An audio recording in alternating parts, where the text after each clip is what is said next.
السلام عليكم. الاسم ديالك؟ سيف الديلاوي. اين قسم تتقرا؟ اين مستوى؟ الخامس. الخامس. اسم المؤسسة؟ دوار سميت المدرسة؟ الشافة. الحشالفة. والاسم الأستاذة تتقريك؟ رشيدة أسومي. واخ ممكن عندك شي نشيد جميل بغيتي تهديه لنا، شنو غتقول؟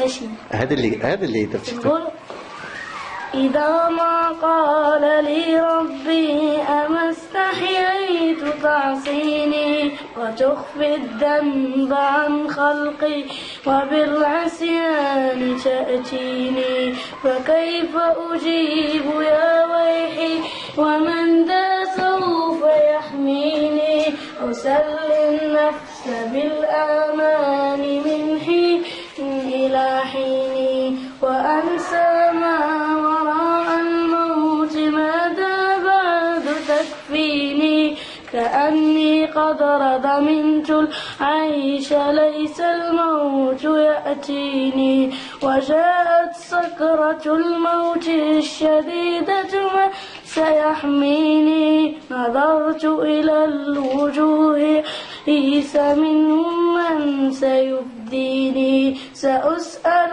ما الذي قدمت في دنيا ينجيني فكيف إجابتي من بعد ما فرطت في ديني فيا ويحي ألم أسمع كلام الله يدعوني ألم أسمع بما قد جاء في قاف وياسين ألم أسمع بيوم الحشر وبالجمع والدين ألم أسمع منادي الموت يدعوني يناديني فيا رباه عبد تائب من داس يأويني سوى رب غفور واسع للحق يهديني.